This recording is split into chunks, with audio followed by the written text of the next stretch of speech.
Welcome. You're listening to the Millionaire's Roundtable. I am your host, Lynn Richardson. This is WVON 1690 AM, the talk of Chicago, the voice of the nation, my favorite radio station. Before we get started, tell everybody you know to go to lynnmillionaire.com so they can listen live and follow me at Lynn Millionaire, because today's topic impacts everyone. And the reason I'm saying it impacts everyone, although the topic today, you may not think it impacts you, because you may think you are either past this stage or this stage doesn't affect you because you didn't participate in this particular activity, or you somehow think that it's just going to go away. But this topic today impacts everyone.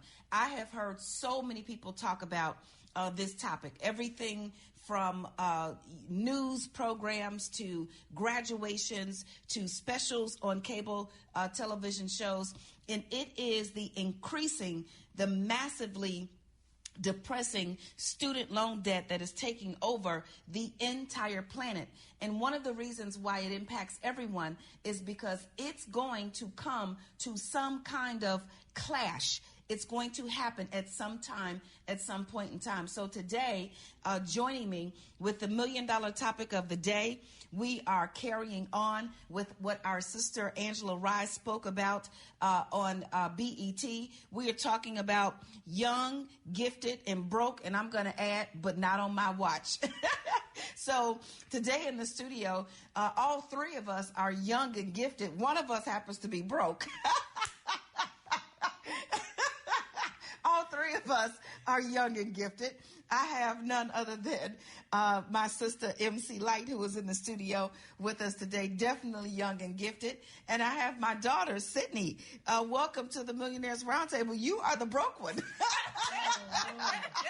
Hello. Yes, hopefully, but not for long. You look happy and broke. It's like, what is going on here? You got to, because this is depressing out here. This is so ghetto. But we gonna make it through. What, the situation is ghetto? The situation, all of this, being an adult is ghetto. Y'all made it look so easy for us. Oh my goodness. You know what? I think that we need to encapsulate that. We made it look easy. Tell us how we did that. I don't know, like growing up, I just remember I just didn't have to worry about much, didn't have to struggle for much, but then going off to college and then really taking responsibility for, my life, my finances, what I want to do with myself. And I'm just like, wow, I have no idea what I'm doing. So this is just a journey within itself. Yes, I am broke, but not for long. So. Right. Well, considering that we are talking about right now, the average, the student loan debt is just massive. Right now, the statistics say that more than 70% of college students graduate with a significant amount of loans. I did not graduate with a significant amount of loans. I didn't have hundreds of thousands of dollars in loans, as most people or as many people are facing today. They're also saying that right now, 44 million Americans, that's a lot of people. 44 million Americans collectively hold nearly $1.5 trillion in student loan debt. And that's why this is going to become an issue, because at some point it's going to either impact the taxpayers at large. The debt itself is going to somehow be dispersed. Because a lot of people are saying, well, we should just forgive the debt. Well, if you forgive the debt, somebody has to take care of it. This is unfortunately not heaven, where you just forgiven and all of your past iniquities are just wiped away into a sea of forgetfulness. If student loans are forgiven, then someone has to absorb that. And I believe it's going to be the average consumer. But I think even beyond student loan debt, I think your generation, Sydney, the whole young, gifted, and broke, epidemic is an issue because of the cost of living, whether you have student loans or not. Because, one of the things that I say to people is one of the ways to avoid student loans or to avoid having massive debt. And we're talking about students coming out of school with $100,000 in student loan debt, $60,000 in student loan debt. How much is your student loan debt right now? It's about reaching around 40. About 40. 30 to 40,000. Okay, now. so about 30 to 40,000. And you say right now because there's also interest and penalties. Is that right? Right. Yeah, and I plan on. I want to go to grad school, so getting my master's. That's going to add on some. God bless the people that want to be professionals and be a lawyer or a doctor or something like that, because then it just skyrockets from there. Yeah. Well, I mean, so 30 to 40,000 isn't terrible, considering the school you went to. Right. Because you went, you're an alum of Northwestern University. So with a price tag of $60,000 per year, having that amount is not as massive as, unfortunately, what's happening. Our good friends, Leo and Faith, they came out of school, over $200,000 in student loan debt between them. And that's the epidemic that we're talking about. And I took out a certain amount of student loans as an undergrad as well, which I don't think all student loan borrowing is bad. I think some amount of responsibility is good. But one of the things that I'm suggesting, the way to avoid the student loan debt issue, is for people to not go to these schools. The end. Because the truth is, the schools require, enrollment is a requirement. So what happens if people who cannot afford to go to school and don't have sufficient funding, meaning grants and a minimal amount of student loans, not $15,000, $20,000, $30,000 a year, but 4 to 5 a year, 5 to 6 a year, or something to that effect, may not be so terrible. But what happens when people say no and stop going to these schools? I guess you'll get an influx of people going to school, community colleges, which is great because then it may even bring more money into those schools so that they can prep and have even more to offer their student body. I think that's a great, what do you think about that? I mean, What if the average, I don't know if you have any numbers for some of your peers potentially at Northwestern or either other schools like University of Chicago, but let's talk about the top tier, where, you're born and your parents want you to go to this great school, but I mean, you got pretty much a full scholarship to attend Northwestern University. And the amount of money that you borrowed was for additional incidentals, refund check, whatever the case may be. But unfortunately, many students and their parents are taking equity out of their homes and going to get private loans to fund just the tuition portion of it. What happens if people stop going to these schools because they simply can't afford it? That's what I'm calling for. I'm saying don't go. Yeah, I mean, community college, I have nothing against community colleges at all. I think a lot. Tell the truth. I think the problem with our generation is mainly the name. Because if you go to community college, you feel as if like it's not a big enough name. Like, I have these big dreams, I want to do this. And if they see this specific kind of school, then they might not, it might be harder for me to get to where I want to go. So that may be one thing a student may be struggling with. But I'm all for just going to a cheaper school. Like, it really doesn't matter at this point because you can't really do anything with the bachelor's anyway. Wow. So that is an issue, that you can't do anything with a bachelor's degree. Like, you made a choice. You were enrolled in college and then made a choice to do something different. Tell us about that. Well, I mean, luckily for me, well, I shouldn't say luckily. I was blessed enough to prepare for a moment, and when I auditioned for that moment, I got a record deal, and I was still enrolled to go to school. However, there was a tour that was being offered to me to go to Denmark, to Copenhagen, and I had to really make a decision. And I had already lost my deposit at Norfolk State University. I went to Hunter College in Manhattan for 2 days and then was met with this offering. So for me, it was just a matter of following my dream.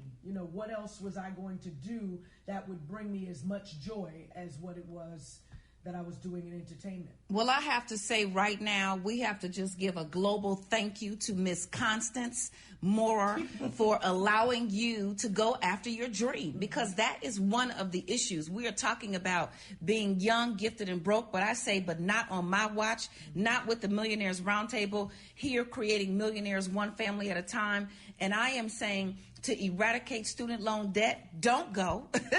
And I'm saying to parents, let's do more of helping our kids to follow their dreams. You're listening to the Millionaires Roundtable. I'm your host, Lynn Richardson. We have to take a break for traffic and weather. We'll be right back. WVON.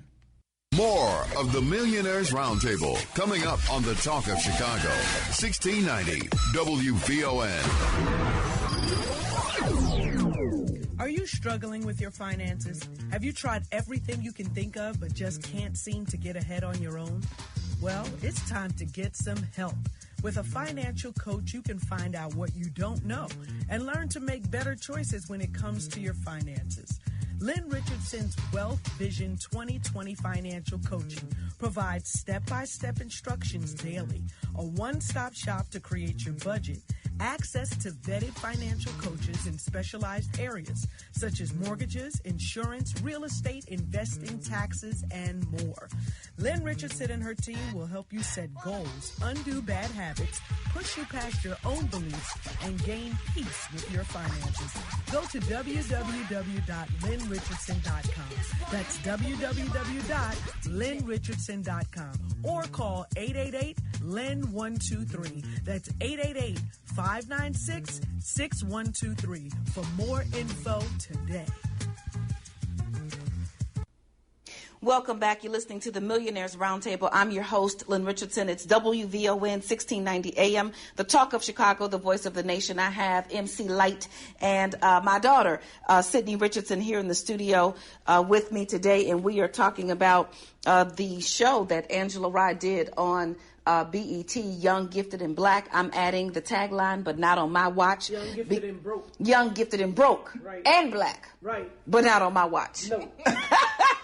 How about that? Yeah. And I'm not broke. You're not broke. She's broke. So let's just all be clear about who's broke here in the studio. But no, not for long. Not for long. Yeah. When I was, circumstances are just what they are right this minute. Right. You're striving. Yeah, you're striving to get to the next level.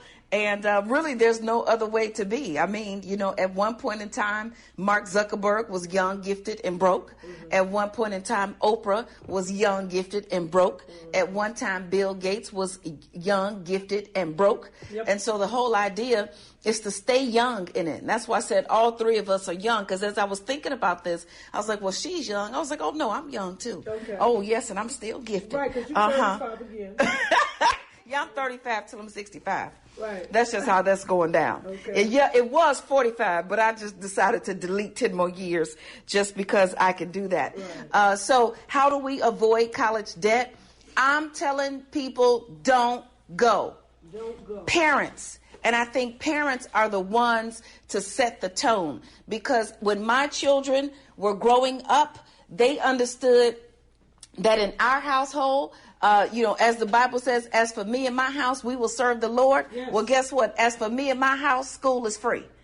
If you get A's, you go to school for free. If you get C's or D's or whatever, then you're going to the free school. Either way, it's going to be free for me. Yeah. And so what I say to that is, you tell your child, you get an education, you get good grades, you learn a sport, you kick, swim, jump, fly, whatever you can do, that they are passing out scholarships for, and you will get to go to school for free. So, I was born and raised in Chicago in the projects. My grandmother did not have money to send me to school, but I knew I wanted to not only get an education, I knew I wanted to get a quality education, and I knew I wanted to get an education that when I said to someone, this is the education I have, I wanted it to matter. Mm-hmm. And for me, that meant going to an elite school.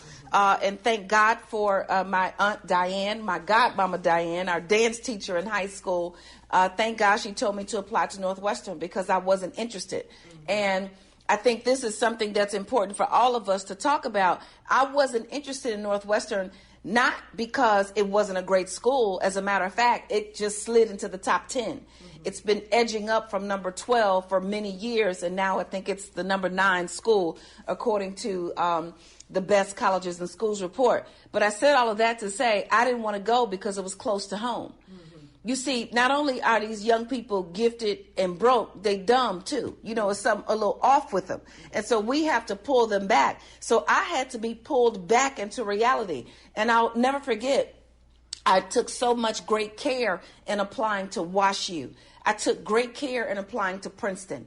I took great care in applying to Drew, which, by the way, gave me a full ride and then some on top of that.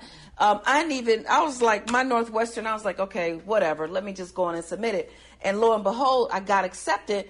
But I got accepted with a full ride. So what I'm saying is, if you get a full ride, then go. If you don't get a full ride, you stay home.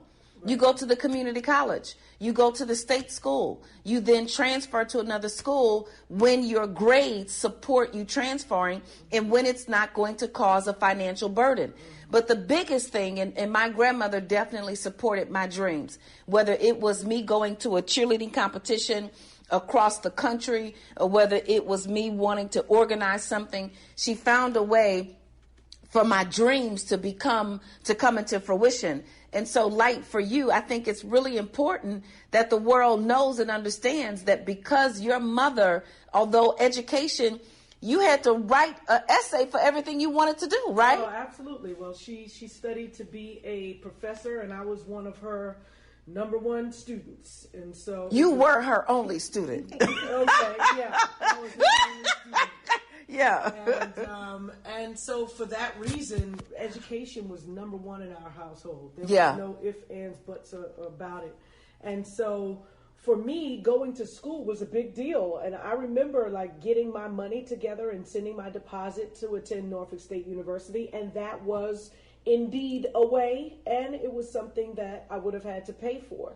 But then when I got my record deal in the middle of that, my mom sat down, like many should with their kids, to let them know that going away isn't always the answer. As you just suggested, if it's not paid for, what are you going all the way out there for? Yeah. And so she said to me, her opinion, I would feel much better if you were closer, so that I could keep an eye on what's happening. You with this record deal, you driving, like it was a lot of movement towards being an adult that was about to happen all at once. Yeah. And she felt like that might be a little bit of a strain, more on her than me, honestly. Right. You know, just to think of her daughter the worry. out in the world doing all of that. And so I wound up going to Hunter for 2 days. Yeah.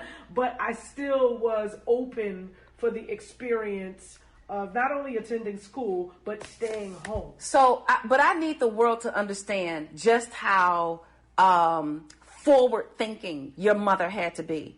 Mm-hmm. Just how completely outside of the box this was. This isn't 2019 where you see hip-hop artists becoming millionaires and trillionaires and, living the lives that many people dream of. This was in 1988. When hip-hop was not even really considered to be a serious genre of music. Mm-hmm. And your mother said, let's put college on hold. So you got the call, you got the record deal, and your mom said, let's put college on hold. It's okay for you to go on tour. That's a miracle. Well, I mean, it's just what am I trying to say? A testament. It's a testament to a lot of things that she was very open about, especially as it relates to me and talent.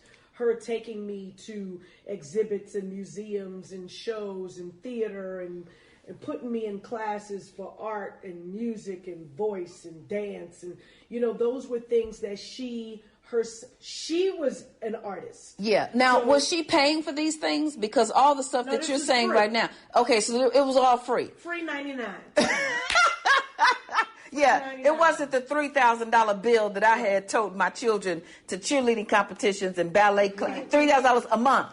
Right? Because I was taking my children and then all the other straggling children who couldn't afford to go. And if somebody else's child couldn't pay for something, I did. And this was all free. Right. And the reason why I say it's a testament is because she herself was an artist. She was a playwright. She was an actress. She did all of her high school plays. And then she fell in love and had me. Right. And so I changed the trajectory of her life completely.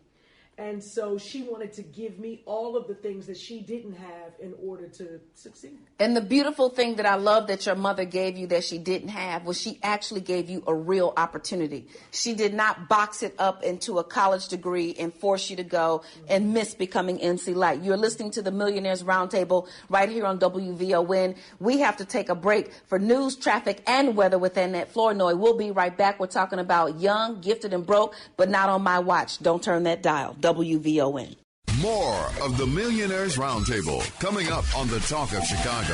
1690 WVON. Are you an exceptional real estate or financial services professional? Do you have a business or service that can improve the lives of others? You may qualify to serve the world as a member of Lynn's List. Visit www.lynnmillionaire.com. That's www.lynnmillionaire.com or call 888-LYNN-123 extension 5. That's 888-LYNN-123 extension 5 for more details. Hey, now welcome back. You're listening to the Millionaires Roundtable.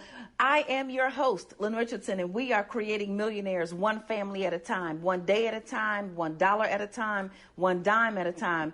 And we can't do it if everybody is young, gifted, and broke from student loan debt, from college debt, from dreams not realized, and from misguided and misappropriated attempts to push people into a direction that we believe they should be in, but perhaps they should not. I am here in the studio with MC Light and also my daughter, Sydney Richardson, and we're all young and gifted, and I'm going to speak those things that are not as though they were, and none of us are broke. Because the truth is, Sydney, despite the fact that you are not necessarily settled where you want to be in life, and the truth is, I don't know many 23-year-olds who are. I was married and expecting you and had a degree, but I certainly wasn't settled. I suffered from postpartum depression, and really, I understood just within the past year. I remember now when I woke up out of this deep sleep of trying to figure out what life really was, because Sydney, like you, I was like, wait, hold on. This is what being an adult is about. This is what I was, I remember going to the Kingdom Hall sometimes with my grandmother, and I remember always passing by this donut shop, and it had a red awning, and the donuts were so good, and sometimes we'd get donuts, and sometimes we would not. And I remember thinking, I can't wait until I'm grown so I can buy as many donuts as I want. No, that was like, I wanted to be able to, if I wanted to go, I didn't have to wait on an adult to decide that they wanted to, they had enough money, or it was in my best interest. Right, you got donut money? Right, so you've heard me say that? Right, yeah. You got McDonald's money? You got McDonald's money? You got donut money? So I remember growing up wanting to be an adult, and then I remember eating home run in pizza, and I remember sometimes every now and then my mom would bring home shrimp, or she'd bring home Garrett's popcorn. Mm-hmm. She'd bring home Garrett's popcorn like 3 or 4 times a year. But I thought, why can't we have this every day? Right. So I wanted to be an adult so I could make my own eating decisions. Right. I remember that was huge. But what I did not bargain for was that I'd have to pay bills. And they'd come every month. Every month. Every month. They don't miss it. No discount codes. No, we gonna let you slide this month. Yeah, like you get a bill from, the electric company saying, you know what? Last month's electricity was free. And I remember you saying that, Sydney, because, you've been here and you've been working in the business, traveling the globe. And I remember you saying something about you didn't like being an adult. No, I was just like, I've taken this into much consideration, and let's just return to sender, because this is not for me. This is ghetto. So this is what I want to know. When you say return you to sender, what sender are you talking about? I don't know. Because Demetrius and I, we are footloose and fancy free. I don't know.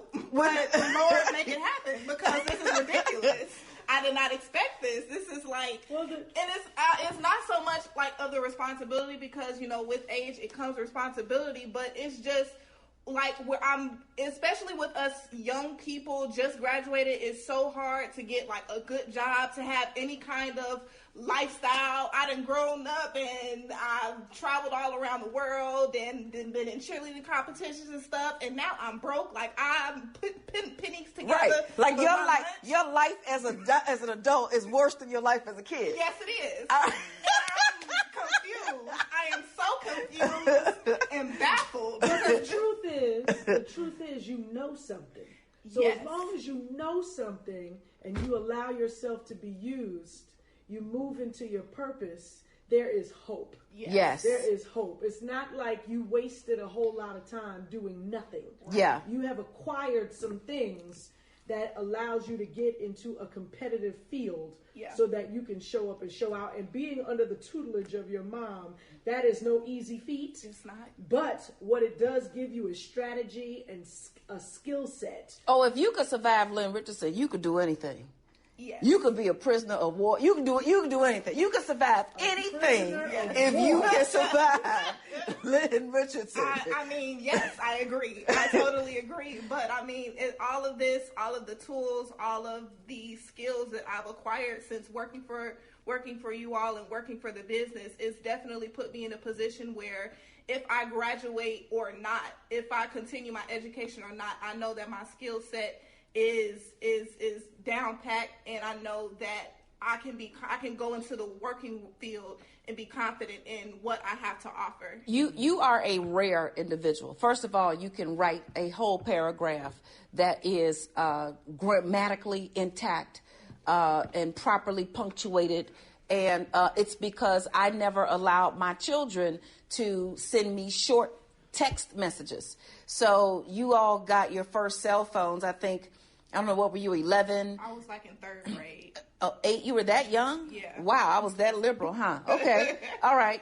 So you got your first cell phones, and I remember you all graduating to iPhones. But the one thing that I was consistent about, and I remember when I started working with you, Light, in 2012, I said, oh, my children cannot short text me. Right. Like using the letter U in place of the word Y-O-U, or using the letter R in place of the word R, A-R-E. They had to use apostrophes, Y-O-U apostrophe R-E. They had to type text messages to me, complete sentences with capital letters and periods and question marks. I didn't play that. And even now, to this day, sometimes when we're in the group text, I want to text them short text, but I can't do it. I've already set a precedent. Now, every now and then, I might say something like, oh, did you see so-and-so on the gram? And my kids are like, the gram? I'm like, yeah, isn't that what it is? And they looking at me like I got 15 years. Like I can't say the slang words that I helped to create. I taught you that. Yeah. That's what you all wonder about us? You're like wondering. No, not us, you. It's okay for Light to say it? I don't say it. Nope. See, she just said you can't say it either. You thought you were cool because you hip hop. Well, I just want to know what's happening on the gram. That's all I want to know. That's it, IG. IG. Gram, y'all, I don't know. I'm just like, who taught y'all that? But I mean, yeah. We're out here. We were never able to text in like crazy. I can't believe we used to even do that. Like looking back on like old like messages and stuff like that, I'm like, wow, we were so dumb. Yeah. But young, gifted, and broke, not dumb, you smart. We're going to get to the next level, and we are trying to figure out how to get around the student loan debt. So, Light, it was a great feat. I don't even think we've really ever truly acknowledged it or understood it in the context from which it sits. And that is your mother being an educator, forcing you to write essays, forcing you to go to the dictionary to find better, another way to say, I'm fine today, or she forced you to do that. And then when the rubber met the road, she allowed you to actually go and after your dream. And I think it's remarkable. And I think we would not have so much student loan debt. These kids would not be upside down if parents weren't upside down. Mm-hmm. These kids would not be living beyond their means if their parents weren't living beyond their means. Right. These kids would not be overeducated, but do you know how many people I know with degrees who do not know how to use proper English language? What? With degrees. bachelor's degrees, master's degrees, PhDs, saying things like, I seen. No, I have seen. Don't get me started right here today. We're not, It is frightening. And not using proper punctuation. And I'm not downing anyone. What I'm saying is, if you have a $75,000 degree, you should know how to put words together in sentences. Right. That is just, that's it, the end. I don't have any leniency, when it comes to that. At that point, it's really about the quality of education more so than the place. Bingo. Yeah. You just hit the nail on the head. It's the quality of the education, because I do believe that where you go to school makes a difference. I do believe that there are schools that are more expensive than other schools for a reason. I do believe that it is not all equal, that there are tiers, and there are tiers in many different areas. One of the things that I would say, if you are dead set on going to a prestigious university, because, how would you have felt, Sydney, about not going to a prestigious university? I mean, honestly. I would have been okay with not going to a prestigious university. I just needed to make sure that the level of education was up to par. Like, I honestly don't see myself going to I oftentimes, and I hate to say it, but the endowments and the money that's pouring back into the university and that's being distributed amongst the students definitely has an effect on the quality of education and the opportunities and things like that. So I was blessed to go to Northwestern University, but I just needed to make sure the quality of education was where I needed it to be. Yeah, personally. Because the other part of it is you don't want to take a really smart or a gifted student and put them in an environment where they're not being challenged. Right. And I've heard that so many times. I've heard that from students who went to the school that their parent wanted them to go to because that was the family tradition, and them not being challenged, quite frankly. And I think that hurts as well. But if you're going to go to a prestigious university, choose one with a high endowment. Let's take the HBCUs, for example. Taylor and Kennedy are both at Howard University. Howard has the largest endowment of all HBCUs at well over $600 million. The second tier school, or the second highest endowment for an HBCU, is, I believe it's Spelman, and it's nowhere near $600 million. It's something like 25 or 30 million, which means the alum are not necessarily pouring back into the institution. And so what I say to everybody with all of this HBCU pride, PWI pride, whatever pride you have, state school pride, whatever it is, show your pride by pouring money back into your institution.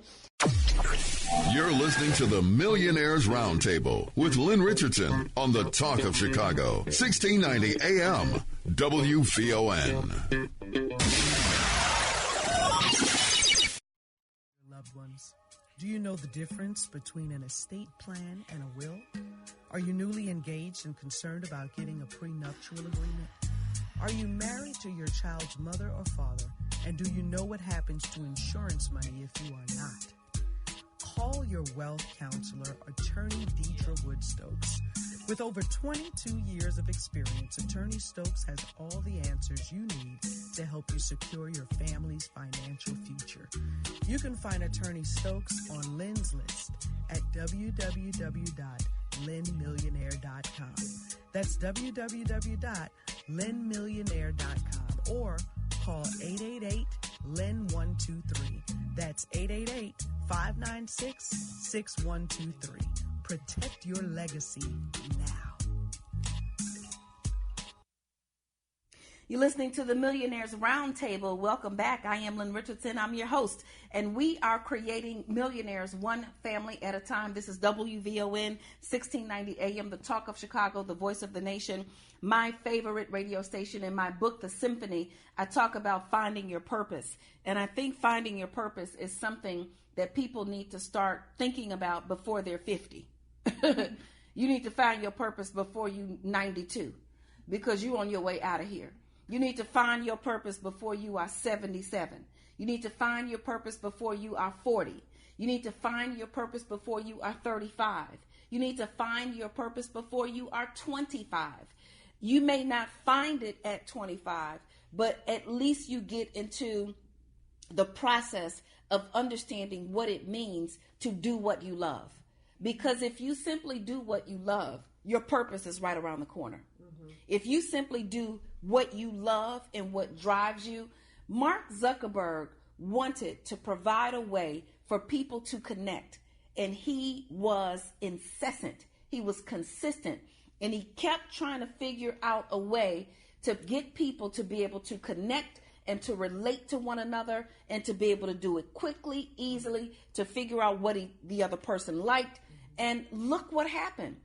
Facebook reunited people. I would have never found my kindergarten friends had it not been for Facebook. I would have never found my old neighborhood friends had it not been for Facebook. I would have never found my best friend and the bullies from 4th grade who are no longer bullies because they see me on TV. Now they think they my best friend. No, you were not my best friend. As a matter of fact, you were not nice. As a matter of fact, don't ask me for anything today. As a matter of fact, yes, I am still holding a little bit of a grudge, but not really a grudge because I got it going on. But the whole point is you found all of these people, family members. They're family members. So it's not just long lost friends. But he absolutely decided that this was going to be the thing that he put all his time, attention, and energy into. And just the other day, like I said to you, and I didn't say this to you yet, Sydney. I haven't said it to the world. This will be my first time saying it. Yes, I am, I guess, good at providing inspiration and financial information and helping people change their situation, but I'm not great. Because if I was great at it, people would not be in debt.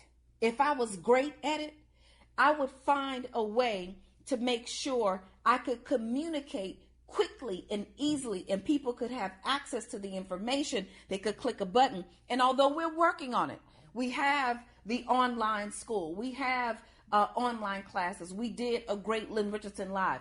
But what I am saying to the world is it's not great yet. It's not optimized. It's not maximized. And there's more that I see to do that I have not done yet. Of course, I am compromised with time and energy, and I'm an adult and I have a family and I have other responsibilities. So where I am right now is trying to figure out, how do I 100% get ingrained in this thing that I love? And that is helping people to be financially free.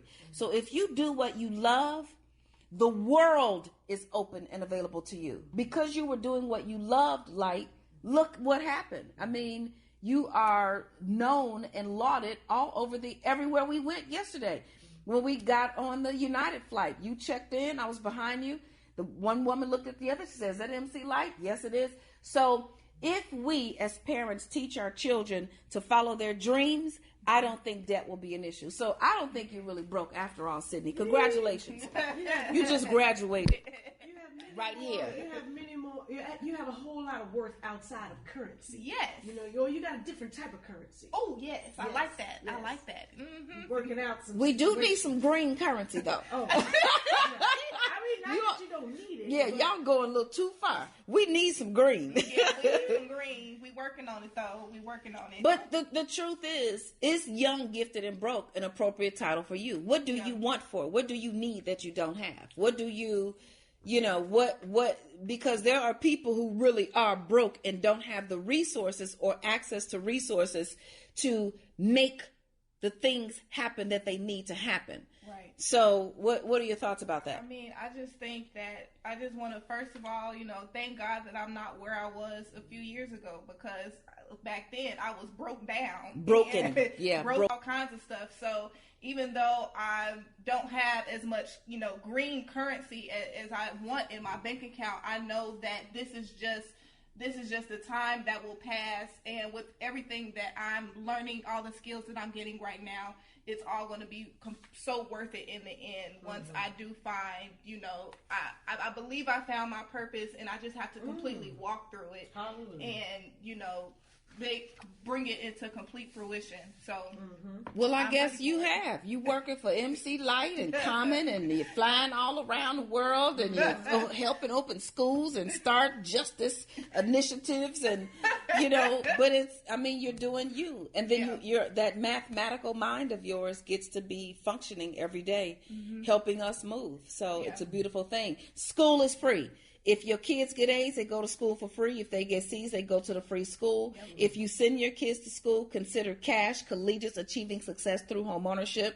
You can completely eliminate your housing expense, which is somewhere between $7,000 and $10,000 a year, by having your child purchase the kiddie condo, purchase a piece of property through the kiddie condo program, very small amount of money down. Move in 4 or 5 roommates. Let them pay $700 or $800 per month each, which you will collect at the beginning of the semester, just like they pay their housing at the beginning of the semester.